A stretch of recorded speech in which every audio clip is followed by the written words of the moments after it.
A paz do Senhor a todos vocês, professores, alunos, que têm nos acompanhado aqui em ao longo, dessas lições da revista desse trimestre, cujo tema é Cosmovisão Cristã, Vetores para a Vida. Hoje nós estamos aqui com o professor Paulo, da sede, mais uma vez, abrilhantando aqui essa conversa que nós vamos ter, esse período de reflexão a respeito da lição, a respeito da Palavra de Deus. E o nosso foco hoje vai ser falar um pouquinho da nossa aula de número 7, que é a influência do pensamento cristão ou da cosmovisão cristã na ética. Tá? E introdutoriamente, a gente tem o texto de Provérbios, capítulo 11, versículo 3, onde a palavra diz que a integridade dos justos os guia, mas a falsidade dos infiéis os destrói. A integridade dos justos os guia, mas a falsidade dos infiéis os destrói.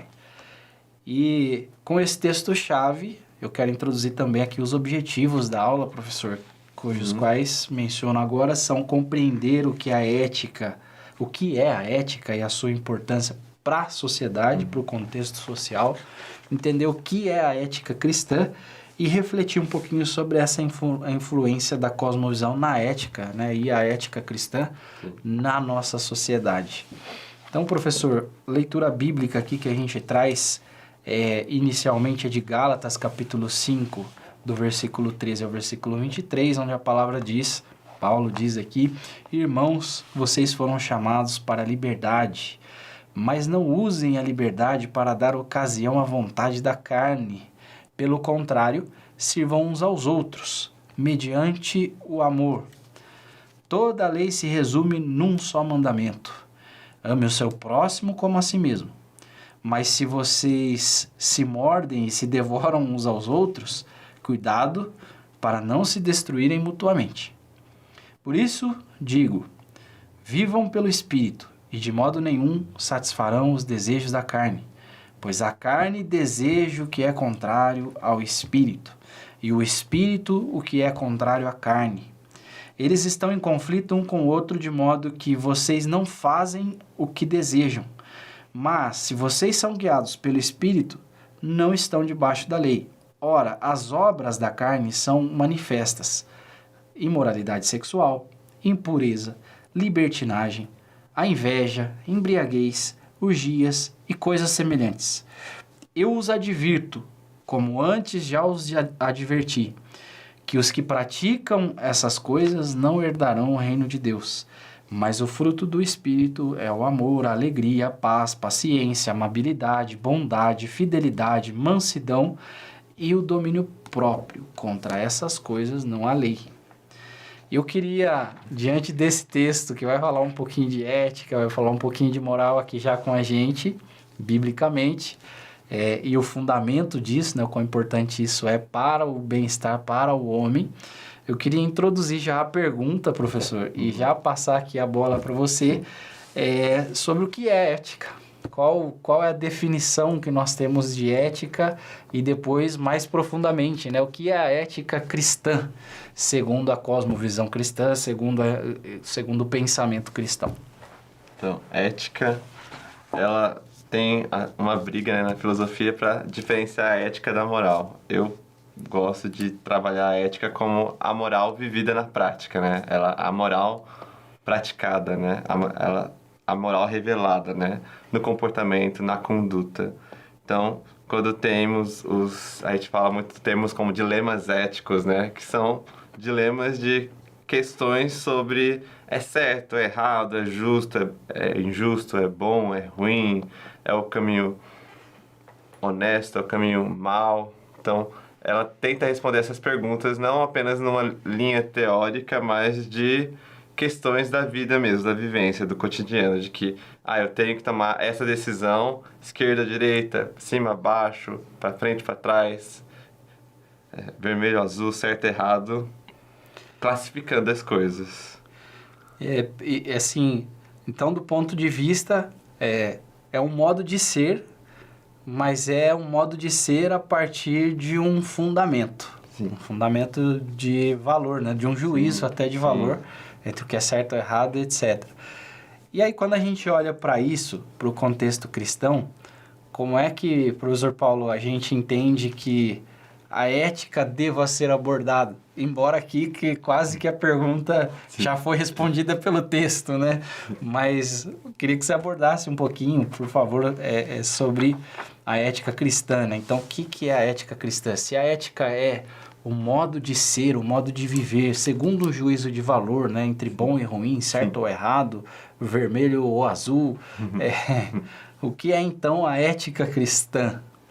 Então, ética cristã, como o próprio nome diz, né, o Cristo está ali, né? Então ele seria o ponto de partida, né? Ele seria a origem das respostas para dizer, isso é justo. Então, Cristo será o parâmetro para diferenciar o justo do injusto, o certo do errado, o caminho mal do caminho bom. A gente está colocando um parâmetro ali de referência, né? Aquele que vai ter com uma imagem da arte, da revista, né? Ele vai ser a nossa balança, que vai colocar e dizer, essa é a medida. Então, com as boas medidas, a gente vai ter uma justiça, né? Com as boas medidas, a gente vai ter uma direção, um vetor, que é o nome da revista, com as boas medidas. Então, Jesus, né, vai ser o parâmetro. E quando fala de justiça, fala-se de lei, né? Que é o que vai estar permeando o livro de Gálatas, né? Que lei é essa, né? Que lei de Cristo é essa? Qual é a visão do crente da lei de Cristo, né? Aqui é lei com o L maiúsculo e essa não é a lei de Moisés, é a lei de Cristo que vai muito além. E é engraçado, né? Que esse texto de Gálatas 5, ele é uma calibração, eu vou chamar assim, uma calibração ética que passa a ser, né, uma ética da lei e passa a ser uma ética cristã. Inclusive, Paulo, no texto de Gálatas 5, ele vai falar um pouquinho sobre essa questão, né? Olha, você tem duas opções. Ele está falando ali de circuncisão, etc., de práticas da lei, né, do Antigo Testamento. Ele fala assim, pessoal, assim, dá uma manejada aí, mas avalie o caminho que vocês querem seguir, mas de fato é assim, ó, se você quer viver pela lei, cuidado, você também vai ser julgado pela lei. Agora, tem esse outro caminho que é a graça, que você pode viver pela graça, fazer o uso, né, da graça que há em Jesus, através do sacrifício na cruz, para ser julgado também segundo a graça. Quer dizer que Deus mudou? Não quer dizer que Deus mudou, ele continua o mesmo, mas existe ali o sacrifício de Jesus intermediando os nossos pecados, nos dando acesso livre a Deus, a falar com o Pai e a ser perdoados. Mais importante disso, mas há um conselho aqui de Paulo, né, também sobre, olha, também não usa a graça para você viver uma vida na libertinagem, também não é bagunça, o negócio também não está solto. E aí ele vai falar sobre obras da carne e sobre obras do espírito, que aí entra a questão da ética cristã, né? A balança, né? Então, se a gente tem até na arte aqui da lição, né? O homem e Jesus, a gente poderia colocar aqui o espírito e a carne tentando brigar ali, né? E os dois ali numa briga antagônica entre como nós devemos viver, né? Às vezes nós até desejamos viver pelo Espírito, mas a nossa carne fica lutando e tentando trazer a gente para os frutos, né? Para as obras da carne. E aí, por outro lado, a gente também tenta viver a ética cristã, né? Seguir os preceitos daquilo que Jesus colocou. E aí a gente até comenta nos bastidores aqui, comentando, né, com o Bruno, professor da lição 6, a gente falando um pouquinho ali sobre a lei, né, e sobre o espírito da lei, ou seja, a motivação da lei.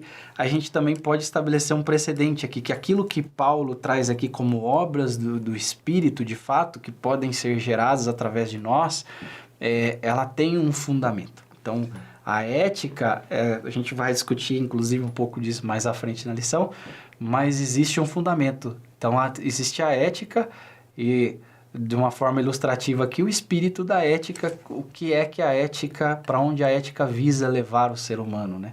Então, é legal a gente olhar para esse texto de Gálatas 5 como não só um checklist, né, de valores, mas assim, qual o fundamento desses valores, dessas obras que podem ser geradas pelo Espírito ao homem? Então, existe uma relação clara ali, né? Ele vai descrevendo, falou, ó, as obras da carne são essas, ó, mas as obras do Espírito são o amor, a alegria, a paz, a paciência, a amabilidade, a bondade, a fidelidade, a mansidão, o domínio próprio. E ele ainda vai falar assim, ó, contra essas coisas não há lei. Ninguém vai reclamar de você praticar a amabilidade. Então, existe, de fato, um modo de ser, um modo de viver, uma ética cristã, que é aquela que obedece àquilo que a Bíblia nos diz que é um valor adequado para se viver, né? Perfeito. Eu gosto de, quando lendo Gálatas, que é uma senhora carta de Paulo, né, sobre a graça, a gente vai ver que a carne é perigosa pelos dois extremos, né? Por um lado, né, começa a carta ali de que eles estavam confiando demais, né, na própria obediência deles, né? Eles estavam sendo judaizantes, né? Confiando demais na ideia de circuncisão. Era uma obediência de auto-engano, muito perigosa. Aí Paulo vai falar da graça, da revelação de Cristo, né? Que as coisas não eram daquele jeito. Aí, depois, ele dá esse conselho de que, ó, tô falando de liberdade, mas não é pra liberdade virar outra coisa, né? Degringolar, se perder no caminho, se corromper. Que era o caminho muito perigoso que pode cair, né? Alguns liberais, né? De que, agora estamos na graça, como usa da graça, sujando o nome da graça, né? Para coisas erradas. Porque o ser humano, né? Com a carne, ele cai nos extremos de uma obediência severa, rigorosa, cega e fria, né? Vazia, né? Faz pelo ritual, faz porque alguém disse para ele fazer e ele não entende, né? Apenas guarda de qualquer jeito, não porque ama a Deus. Ou cai no, agora pode tudo, então vou fazer do meu jeito, né? Então, não é ele que cria as regras, né? Não foi ele que criou as regras. A lei, ela tem um propósito, né? E quando a gente obedece ela, a gente tem que obedecer por amor a Deus, né? Tudo que a gente obedece é para Deus, para a glória de Deus, visando Deus, não visando a minha própria satisfação. Perfeitamente. E um dos pontos também que a gente tem que trazer para essa conversa, né? Que é um dos pontos que a gente se depara no nosso dia a dia enquanto cristãos, é a questão dessa importância da ética, mas do ponto de vista da observação, né? Como cristãos, quando esses valores, quando essa moral, quando essa ética cristã é questionada, é necessário que a gente avalie qual é a contraproposta a essa ética cristã que é apresentada. E que muitas vezes vem travestida de coisa boa. Sim. E aí quando a gente olha, como é que a gente avalia aquilo que de fato é cristão, aquilo que de fato é de Deus para as nossas vidas ou não? A princípio a palavra diz, né, que você conhece a árvore pelos frutos. Então quando a gente olha o fim daquele modo de viver, né, daquela ética que é pregada, quando nós olhamos o que aquilo produz no coração do homem, se aproxima ele do relacionamento com Deus, se aproxima Deus do relacionamento com ele, ou se ele se distancia de Deus, é o que de fato a gente pode avaliar ali como sendo cristão de fato ou não, né? E é muito difícil, porque nós vivemos tempos difíceis, né? São tempos onde a ética, principalmente quando a gente fala da igreja, né? Quando a gente fala das instituições que trazem ali ainda valores sociais, etc., são questionados, são colocados em xeque. A igreja é colocada em xeque, as pessoas, os cristãos, os evangélicos, ou aqueles que carregam o conceito, né, a ética cristã dentro de si, eles são questionados e colocados à prova em todo o tempo. Então, assim, muitos acabam deixando a fé durante esses questionamentos. Então, é importante que a gente olhe para os frutos, né? Aquilo que está sendo pregado, aqueles valores, aquela ética, precisa ser necessariamente observada a partir dos frutos. Então, olha, se prega que se deve viver assim, aquele que vive assim, para onde ele está caminhando? Ele está chegando perto do que? Ele tá se aproximando de Deus, de fato? Então, assim, é só um pensamento aqui, de fato, uma reflexão, né? sobre como nós lidamos, além aqui, claro, sempre observando, né, a cosmovisão cristã, sempre submetendo aquilo que a gente ouve à palavra de Deus, mas tem muita coisa que nesse meio do caminho, né, vem travestido até com argumentos bíblicos, tentando fundamentar um estilo de vida que nos leva para longe de Deus. Então, existe aqui uma espinha dorsal dentro da ética cristã, né? Quais são, de fato, então, esses aspectos fundamentais da ética cristã? A gente vai falar do amor, a gente vai falar da honestidade, inclusive falando de honestidade, integridade, a gente vai falar de vida, a gente não vai falar de contexto religioso, de contexto eclesiástico, a gente vai falar de vida. Quão importante é essa ética cristã que vai falar do amor, da honestidade, da integridade, da compaixão, da humildade, quão importante ela é no contexto social, né? Sim. E, assim, se a gente pensar a grosso modo, no nosso dia a dia a gente precisa viver essa ética, dentro do nosso contexto de trabalho, né? A prática direta da palavra de Deus, por exemplo, aqui, honestidade e integridade, a gente tem o texto de Efésios capítulo 4, versículo 25, que vai falar, portanto, cada um de vocês deve abandonar a mentira e falar a verdade do seu próximo, pois todos somos membros de um corpo só.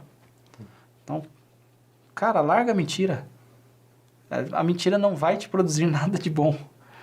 E, de fato, a gente acaba experimentando isso no nosso contexto social, né? Quando a gente leva, saindo um pouco do contexto eclesiástico, aplica a ética cristã dentro da sociedade. É o desafio do crente que quer ser crente mesmo, de viver essas coisas. Que quando eu estava lendo a lição, especialmente quando no tópico de honestidade e integridade, é a espinha, né? Vai tocar na ferida ali, porque muitas vezes eu fico pensando em como a sociedade olha para os cristãos, para a igreja, e o quanto faltam bons exemplos, né? Então, éramos para sermos conhecidos como o povo que ama a Deus e ao outro, né? O povo que revela o amor de Deus, o povo que faz a diferença na terra, o povo que é íntegro, né? Que não é caloteiro, que não engana, que não puxa tapete, que não fofoca, que não tem inveja. Éramos para ser esse povo, né? A referência, né? Aquela pessoa que chega no ambiente e fala, ali ele é amoroso, ela é amorosa, ele cuida dos outros, né? Tem compaixão, ele tem um carinho diferente, ele sabe tratar bem, é educado, é respeitoso. E porque o mundo tá com fome, né? O mundo tá sedento, né? A natureza anseia, né? Toda criança anseia pela manifestação dos filhos de Deus, né? Ela geme por isso, né? A expressão bem intensa de que ela está esperando, né? Ardentemente, com muito anseio, né? Aquela sede do deserto, né? Aquela fome que parece que se você não comer nada, você vai morrer. É um anseio profundo de que onde estão os filhos de Deus? Cadê os filhos de Deus? Cadê a justiça de Deus? Cadê o reino de Deus? Jesus disse que ele já veio, já começou. E o legal, né? A manifestação. Então existe uma ação aqui, além de ser, de acreditar, manifestar a ética. Sim. Tem que é legal. Aparecer. Porque é como se ela sabe, os filhos de Deus estão aí, mas aonde eles estão? Cadê eles? É bem isso, né? É uma reflexão muito legal, né? Onde é que está o amor? Tá. E aí você estabelece, né? De fato aqui uma correlação direta com... Nós somos a carta que o mundo vai ler. Nós somos cristãos, né? Os seguidores de Cristo. Então, o Cristo vai ser conhecido através da manifestação dos filhos de Deus, através dos cristãos. E aí, como é que então a gente manifesta que é filho de Deus? Através desse modo de ser, desse modo de viver, dessa ética que tem por finalidade apontar para Cristo, que tem por finalidade apontar para os atributos de Deus, a verdade, o amor. Dos atributos de Deus, né? O maior é que Ele é amor. Sim. Mas Ele fala, eu sou o caminho, eu sou a verdade. Ele vai falar, eu sou a luz do mundo. Então, aquele que andava em trevas, né, passa. Então, mas como é que as pessoas enxergam Jesus? Através de nós. Mas quando olham para nós fisicamente, falam, o Daniel tem tá ficando careca, o Paulo tem mais cabelo. Não é aí que eles enxergam a Jesus, é através do nosso modo de ser, através da ética que nós manifestamos, né? Então, os valores são aquilo que nós acreditamos, a ética é aquilo que a gente bota em prática desses valores, né? Introduzindo aqui que as suas palavras introdutórias aqui, né? Então, foi bem interessante. E é um desafio para a gente, né? Viver essa humildade no nosso dia a dia, essa integridade, né? Nas negociações, trazer a verdade para uma mesa de negociação, carregar consigo um atributo de Deus, de ser honesto, né? De ser justo, numa roda de conversa, num julgamento, de ser amável, de ser pacificador, de ter a humildade de reconhecer quando erra, de ter a compaixão, né? Então, o cuidado que nós temos que ter como cristãos como você falou, né? Onde é que estão, né? Onde está a manifestação de Cristo na sociedade? E um tópico interessante, né, que até justifica a existência de toda essa estrutura, né, das aulas, da EBD, da gravação, de que começa da casa, né? Começa na igreja, né? Começa na casa de Deus, porque quando Paulo vai falar na bronca, né, aqui que ele dá para os Gálatas, né, ama o seu próximo como a si mesmo. Mas se vocês aí, entre vocês, estão se mordendo, estão se devorando, estão se atacando, né, cada um com uma fome de ego, alguma fome de interesses próprios, né, vocês vão acabar se destruindo aí entre vocês. Não vai nem chegar na sociedade, não vai dar nem para manifestar. Dentro de casa já tá difícil, né, lá fora vai ser o caos. Então se arrumem aí dentro, né, se organizem, se cuidem, aprendam aqui, aprendam em casa, né? Aprendam na casa de Deus. Então aqui é o lugar para a gente desenvolver essas virtudes, né? E essas virtudes, dentro da teoria das virtudes, a gente como cristão vai discordar da teoria de que, é do ser humano, né? Vai nascer no ser humano. Não, a gente vai ver que é do Espírito. Essa virtude nunca vai ser humana. É com a ajuda do Espírito que a gente vai alcançar esse amor, essa alegria, essa paz, esse ser amável, essa bondade. Então é uma virtude que não vem da gente.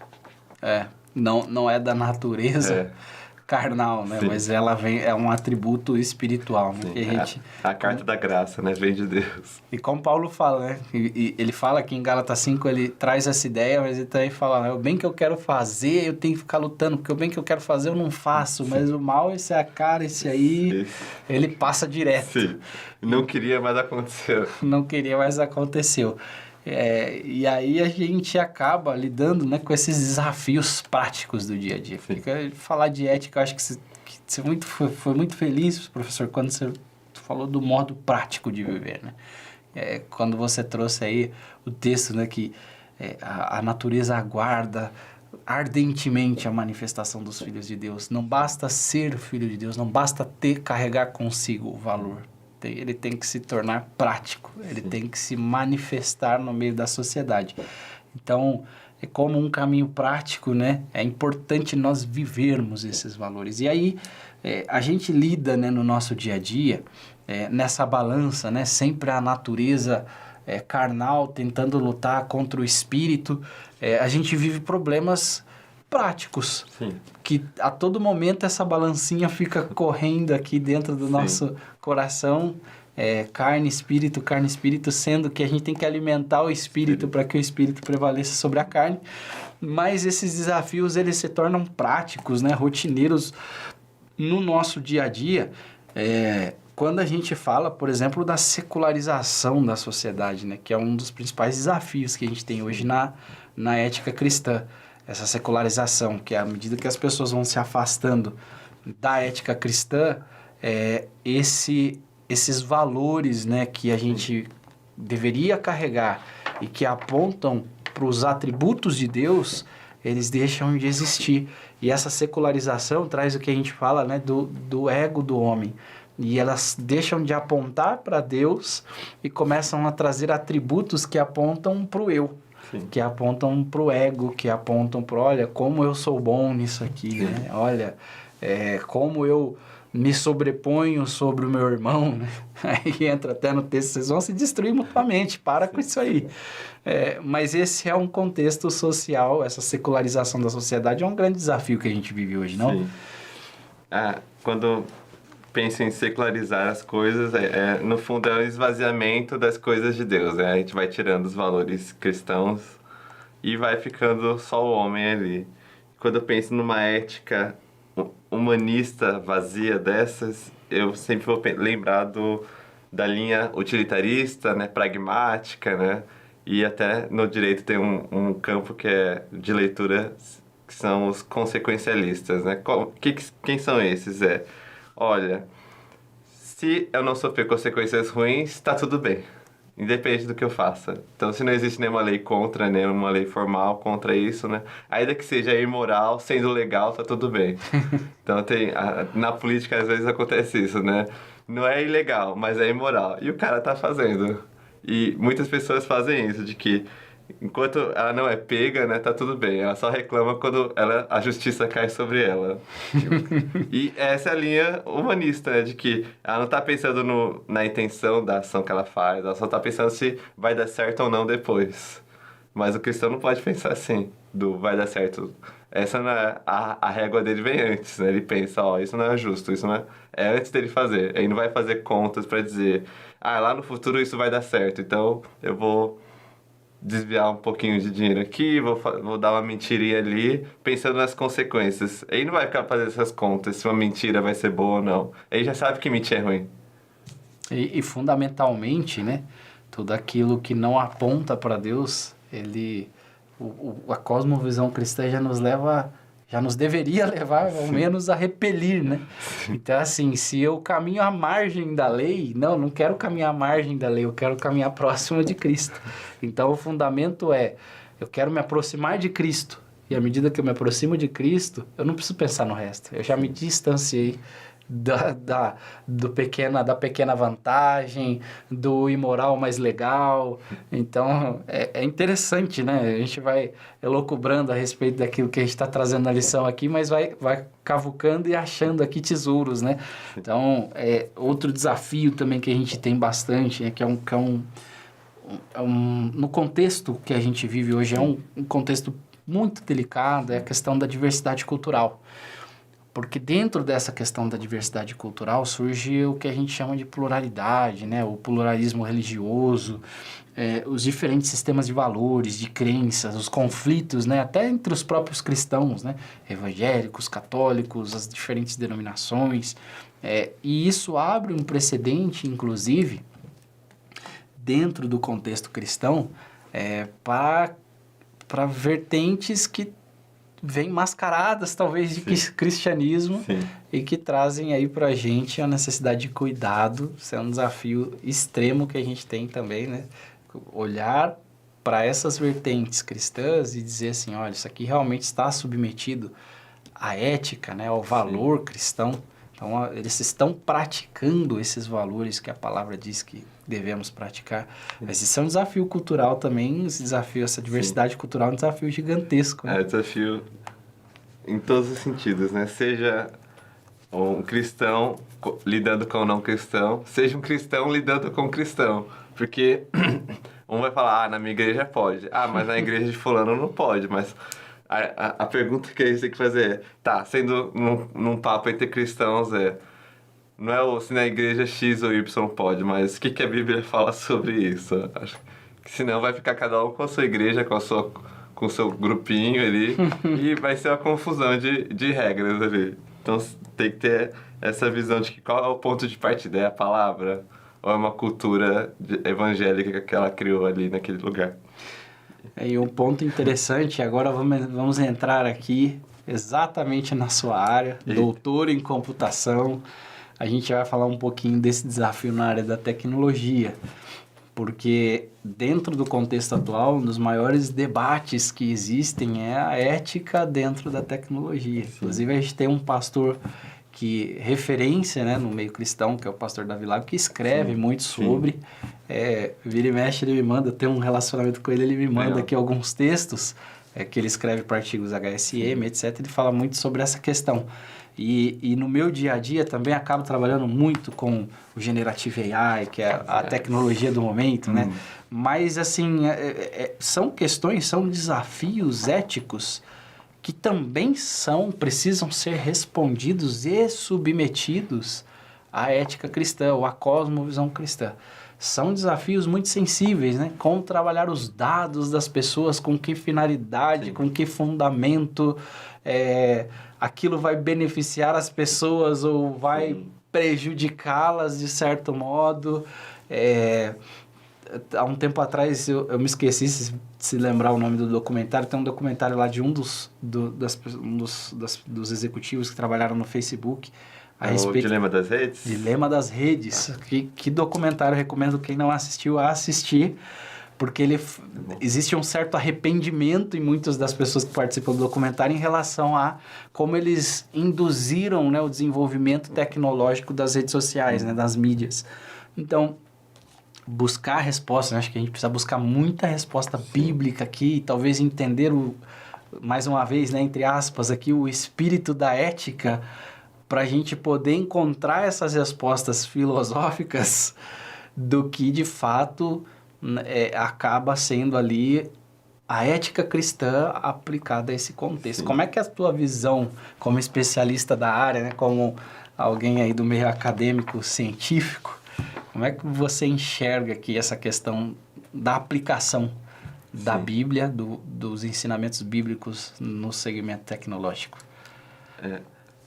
É interessante que temos perguntas novas, né, da modernidade, né, dos últimos 20, 30, 40 anos, né, e na última década acelerou, né, com as inteligências artificiais.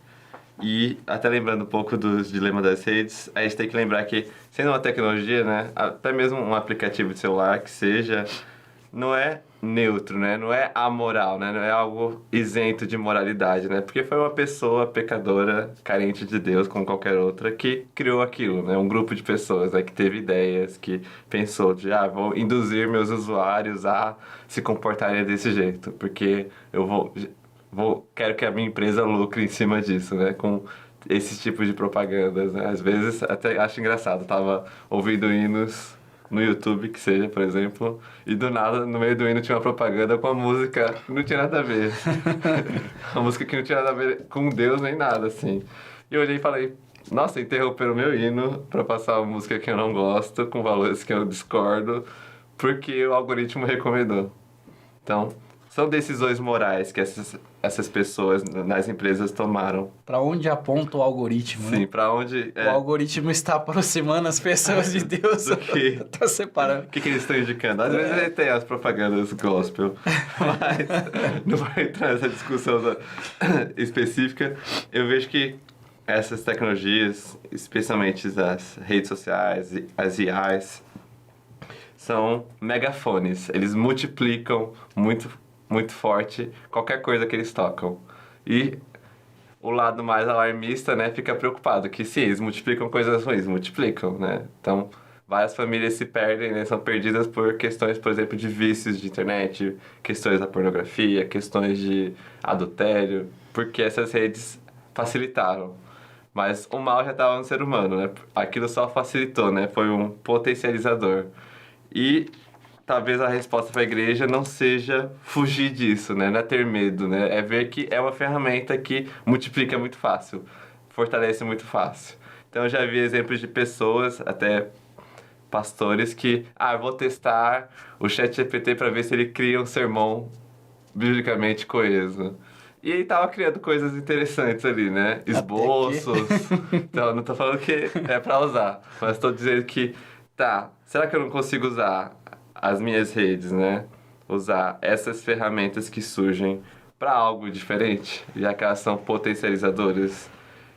É uma questão que algumas são complicadas, porque o formato delas é muito limitado. É um formato de exposição de fotos o tempo todo, é um formato que deixa as pessoas ansiosas. Então, é saber dosar quais as limitações, os problemas, as armadilhas que ele pode ter. E, de novo, né, o domínio próprio estava na lista dos frutos do Espírito ali. E um ponto importante aqui, né, que eu chamo a atenção na sua fala, é que a gente muitas vezes tende a repelir e tende a criar uma certa repulsa a tudo que é novo, a tecnologia. Há um tempo atrás a gente ouvia até na igreja, né? O anticristo vai governar e ficar buscando os caminhos, né? Tudo que era novo era um mecanismo de domínio do O anticristo. anticristo estava mudando de estratégia a cada semana, né? Tinha uma estratégia nova. Então, assim, nós deixamos de, como filhos de Deus, governar sobre determinadas áreas da sociedade. A tecnologia talvez uma delas. Tá? Embora, assim, nós notamos que muitos cristãos fazem uso, né? E difundem a palavra de Deus através das tecnologias.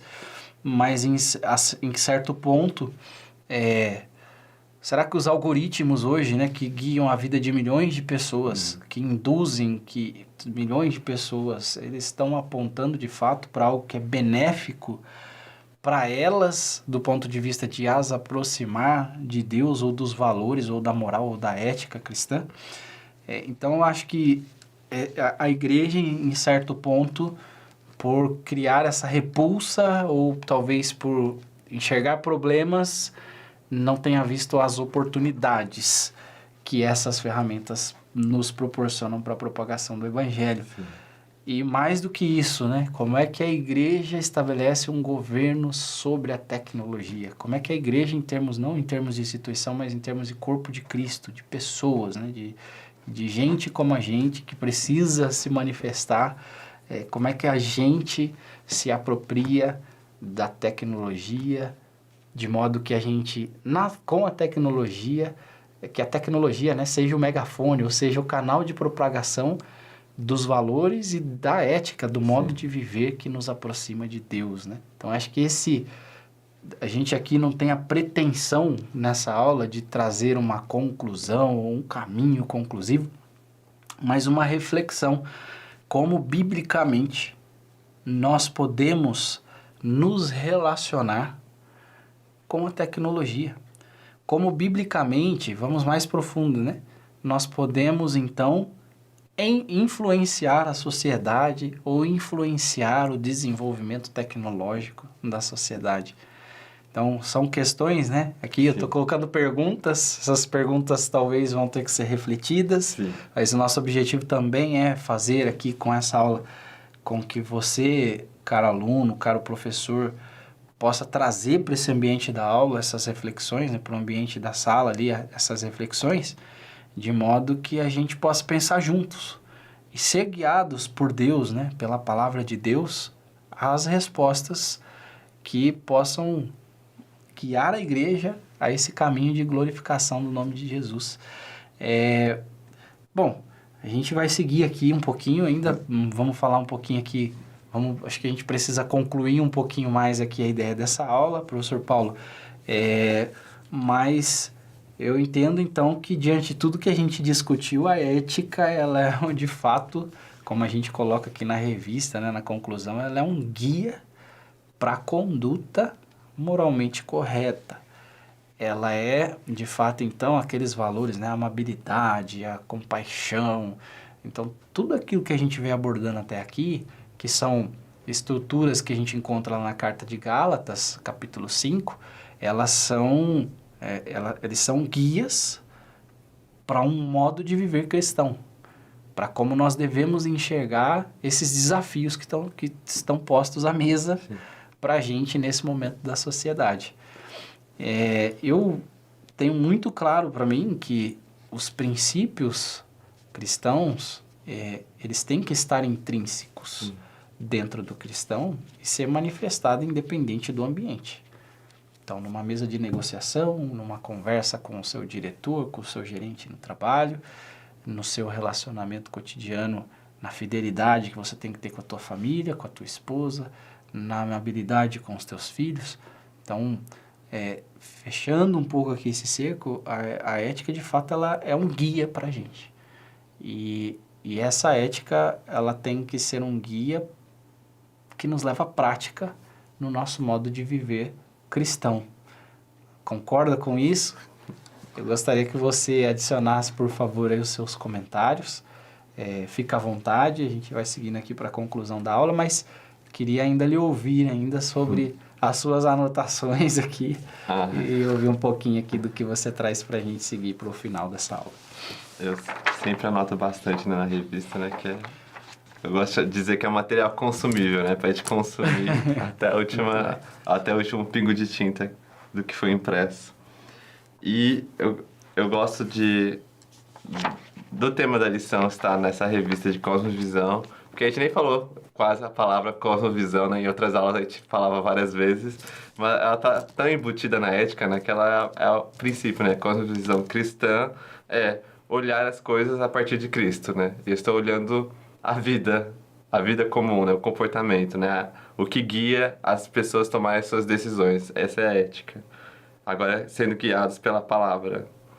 E a questão de vemos o mundo, né? Temos essa sociedade secularizada, temos o pluralismo cultural, temos as novidades tecnológicas que assustam um pouco, e o crente, a igreja, o cristão não tem que entrar numa mentalidade de se isolar, né? De se fechar em si mesmo, né? Ficar na sua torre escondido, ou ficar com medo, ou achar que está todo mundo perdido e deixar por isso mesmo. Não é uma mentalidade de arca de Noé fechada. A arca de Noé é bíblica. Mas quando Jesus fala de Noé, dos últimos dias, ele fala, Noé está pregando. Quer dizer que Noé não está na arca ainda, ele está pregando, a arca está aberta. Depois ele entra e o próprio Deus é que fecha a arca, não é a gente que fecha a arca. Então, tem gente que quer fechar a arca sozinha, né? Porque ela não quer que outras pessoas entrem. Então, a gente está no tempo de Noé da pregação, da exposição, de falar da luz, né? Não da luz escondida. A luz não está escondida dentro da arca, embaixo da mesa. Não, a luz está colocada em evidência, né? É evidente que Noé era conhecido naquela época, né? As pessoas podiam achar ele louco, mas ele sabia que ele existia ali. Então, estamos no tempo do Noé pregando, né? Somos a igreja que deve estar pregando, deve estar fora da arca, olhando para a porta da arca, porque daqui a pouco a gente entra e vem o fim. Muito bem. Irmãos, a gente quer agradecer sua participação aqui com a gente nesse debate precioso e nesse aprofundamento aqui na aula de número 7. E desejo que Deus possa abençoar essas discussões, guiar essas discussões em aula, em sala, junto com os alunos, para que nós cheguemos a conclusões bíblicas, sempre lembrando que o fundamento da ética cristã é o benefício do homem, e esse benefício do homem é através da aproximação dele a Deus. Então, desejo que essas conversas sejam produtivas, a gente vai se ver ainda nas próximas aulas, e o professor Paulo fica à vontade também para deixar sua saudação. Da minha parte é isso, e nos vemos na próxima aula então. É muito bom estar sempre presente, né? De perto ou de longe, né? Aplicando as lições na sala de aula e olhando para o aluno, conversando com ele, olhando os dilemas, né? Cada sala vai ter suas questões, alguns vão perguntar mais, outros vão perguntar menos, mas é ver que é uma lição para ser vivida, né? Não apenas algo para uma revista teórica, super técnica, com grego e hebraico. Isso é bom, estudar essas coisas é bom. Mas mais que estudar coisas técnicas é aplicá-las. E é o foco da lição e da revista. Que Deus abençoe então a todos vocês e nos vemos na próxima aula. Um abraço.